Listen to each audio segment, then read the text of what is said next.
Jords, 10 losses. Are you Ange out? No. I don't know. Like, I'm not as emotional as some other fans. I'm not as emotional. Can I speak? I'm not as emotional as some other fans, that come here after certain games. They look at their team, they see their squad down to bare bones. They see that as let's take away from the fact of injuries. You have 5 or 6 players who are now deemed as ill for your early kickoff against a top side in the league. You're not going to be crazy and be like, yeah, get this man out. He didn't beat Newcastle. He didn't beat the team that's in top form right now with 0 centre-backs. Like, what is this? This is just stupidness at this point. I'm not going to come and call out the manager for that game, for that performance, or anything that went on the weekend. We have to be honest here. You don't look at the manager, because if we looked at the second half, you'd sit here and say Tottenham played better than Newcastle. Tottenham probably should have walked away with a point at the end of the game, because our performance was warranted in the second half. That we pinned Newcastle back. They couldn't get out of their half. What about the other 9 games you've lost in the Premier League this year? But when I look at the first half, I mean, and you look at the way that we lost, you can't take nothing away from the fact that, look, bro, the penalty decision, the handball. No, me and LB already spoke about this on Twitter, in going back and forth on a few things. But the handball, for me, it shifted the momentum into Newcastle's hands, and the way they needed in that first half killed us. Look, we've already questioned Spurs' mentality, and I've already come out numerous of times and said the mentality of these players isn't all the way there, and that proved it to me again, innit? In that moment, we give up the goal straight away, goes to 1-1. And then our heads are just down for the rest of that first half. We sort of can't really get out. Newcastle are building momentum, and then they get that second goal, which you just got to give it to him. Paul from Solanke. I don't really know what he's doing in our half, trying to get. I don't know what skill he's trying to do, but losing the ball in our half. Normally they catch us on the counter, they score. But I definitely look at the referee for this game. I'm not going to focus fully on him, but the referee done a poor job. Like, where is the consistency from the referees? Dan Burn should have got a second yellow card for his handball, and you can't sit there and question that. No. If you look at you want to do letter of law stuff, LB. Look at the law. Anywhere from up here, anywhere from downwards from here is a handball. He's put his arm out. He pulled it in. The referee said it was a handball, but he just gave him a warning. You can't give a warning for something like that if you're throwing your arm out and you're already on a yellow card. So I think there should have definitely been. I definitely think he was a bit lucky for that one. Fair enough. But the goal, you agree with the goal? The goal was legit. The goal. The Joelinton. No. I don't think it was legit. I think that it's by the letter of the law. You can sit and say it's legit goal. It's by the letter of the law. No, again, you're not letting me finish, LB. The letter of the law is the problem. Because when you look at a goal like that and you look at the way that it was conceded, we know in the Champions League that doesn't count. But in the Premier League, because the laws are different and the laws are changing consistently, there's no consistency in the decisions that are made. The ball hits his hand, it goes played through to They should have a penalty as well. Who? Gordon. That Gordon. Have you lost your mind? Have you guys lost your mind? Are you He shifted his body, cut back inside on the right hand side, and he shifted inside, ran into Kulusevski. No, Daniel Levy loves all of your takes, by the way. He's watching now. He's just put Daniel Levy's loving this, mate. He's put a super chat in, I thought you should say. No, real talk. Daniel Levy loves all of this, mate. Because this is why your club keeps going round and round in circles. Real talk. Because I defend my manager. I'm different to you. I'm not going to call out the manager when it's very obvious to see that there's so many other problems going on around. But he's also a problem as well. Two things can be right. He can be no. If I'm gonna this is what you're not getting, Saeed. Why would my turn? Because this is what I don't get, and this is where you guys are being extremely numb. Like, why would tell me why that game on the weekend would be my turning point? If I was Ange out before the weekend, tell me why it should be my turning point. Because it's double figures losses for the season. That's a no, but that's just the overall stat. Tell me why that game in particular. Pretty mad stat. What did you see on the weekend that should make me change my mind? It's not about this one game, though. It's not about one game. You didn't even look like scoring. It is about the one game because I've kept my stance the same. You didn't even look like scoring. How many more times, bro? My stance has been the same all year. I'm trusting in this manager to turn it around because there's been so many problems going on at Spurs as a club. The board has done what has been wrong with us for the past 5 years. 18 months, start again. 18 months, start again. It's a new cycle every 18 months. The only way to break the cycle guess what though, Jules? Guess what? You keep hiring and firing until you find one that can win. Yeah, it's not rocket science. They're paid employees, bro. Eventually, is when they have good enough players to do it. Ange hasn't got good enough players to win. You had Jose Mourinho a week before he needs to get more out of the squad. What about if you just don't rate the squad and the squad's shit? How about what? So we just need to find a manager that can get the best. Go and get a better manager. You're telling me a better manager couldn't do better than that right now and get you a better manager may be able to get more out of the squad, but I don't think that a better manager ultimately takes us further than what Ange does. I've seen enough from Ange for me to show that again in big games we can go toe to toe with big teams.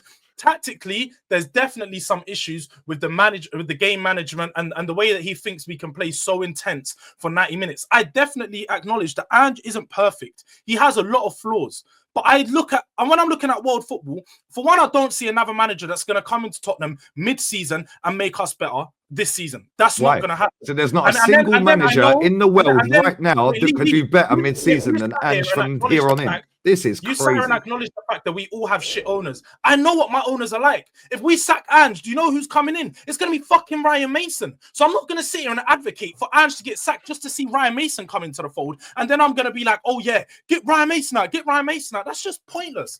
It's overly pointless. No, but this is what Daniel Levy wants, which is why he's sitting there licking his chops every game, mate.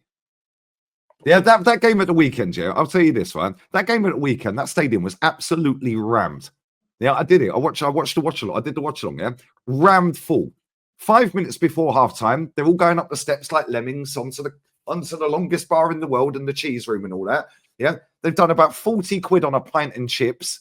Yeah, they come back in the second half, 10 minutes into the second half. You know what's funny about that? You still didn't look like you were going to score a goal, and then nobody walks out until the 89th minute. Yeah, Daniel Levy was sitting there going, and by the way, at half time, let me land. Half time, yeah, they got 10% discount, yeah, on the 50 Cent concert in July that was being promoted.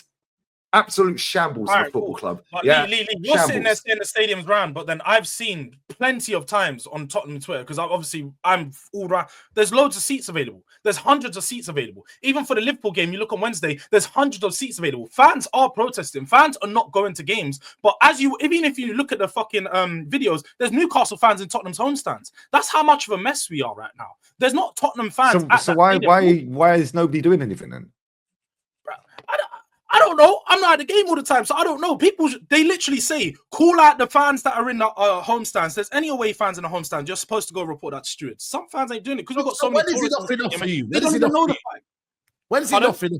When is enough for you on Ange? I've said this continuously. Like, I'm going to give Ange the time to build. I'm going to give him the time to build his squad. We've got a January transfer window. We've just seen Spurs go out there and sign a goalkeeper and show intent to change something at the moment. If we can go and improve the squad, I think Spurs turn this around. And what people are failing to realize is just 12 months ago, Eddie Howe was in a similar position to Ange.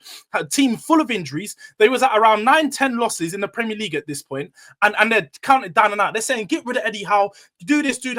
Eddie Howe now turns it around, and people are looking at right now saying, Eddie Howe ain't won nothing. What's Eddie Howe won? Eddie Howe's got credit in the bank. Eddie Howe got them into the Champions League. Eddie Howe got them to the final. How dare you? What is Newcastle the benchmark? Is comparing exactly. Yeah, CBT exactly. When was Newcastle the benchmark? Thank you. But Eddie no. You guys aren't listening to the point. I'm comparing where they are at this time last year to where we're at this time this season. We've had a similar thing play out throughout the season where they were just down bad with injuries. Well, it sounds like a recruitment issue.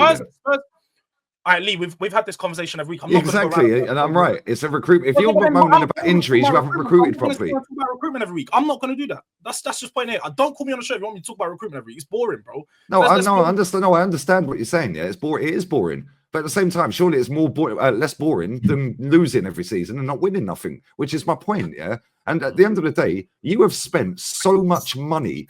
It is crazy, yeah. And the fact is, like LB said a minute ago, you said less than 5 minutes ago, there's not a single manager in the Europe or the world or whatever you said right now that I would trust to come in, yeah, and do better than Ange going forward. You just said a minute ago as well, literally a minute ago, yeah. He still needs to build his squad, bro. I'm sick to death of it. And respect, it's not a dig at you personally, yeah, right? But I'm sick to death of this narrative in football that, oh, he needs to build his squad. What happens to coaching, bro? What happens to being better as a coach to get these players playing better? Yeah, because we've seen it so many times. That comes back to other parts of the show.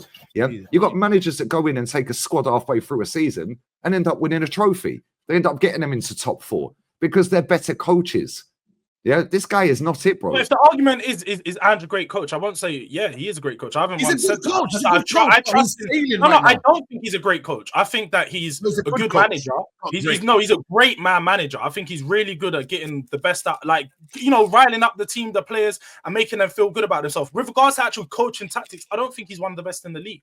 I can sit here and acknowledge that. He needs to have a team around him that is going to create that environment. But again, I can sit here and acknowledge and know that there's a lot of Spurs players playing right now that wouldn't be playing in our best team. They wouldn't be playing in our first 11. So when we're going out with this team, we're going against a Newcastle. Let's have it right. Newcastle are top side right now. They're in top form. They're having a good season. I said they're a couple points of where Chelsea are. So they're clearly firing. I'm not going to be mad at our team or change my point of my manager and be like, yeah, let's sack the manager after that performance. We actually performed well on the weekend.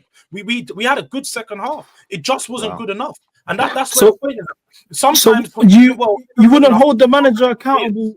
Would you not hold the manager accountable at all, though, for games, for example, at Brighton when you're 2 goals up, Chelsea? I will. Again, that's what I said. Type of things where he's actually cost you points, not the players.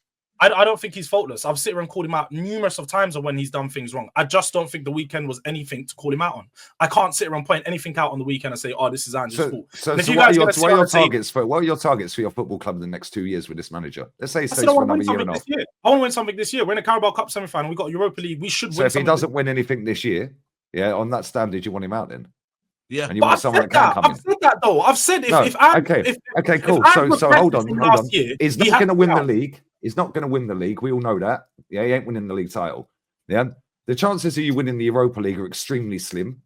Yeah, like why are they slim? Why are they slim? Have you seen the teams in the Europa League? Yeah, there's not that many good teams. Tottenham are better than most of them. How about that?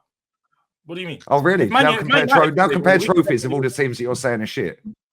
Yeah. Now compare trophies to Tottenham. Wait. What teams are better than us in Europa League? Tell me, please. Well, Bilbao will wipe you off the park. No, they won't.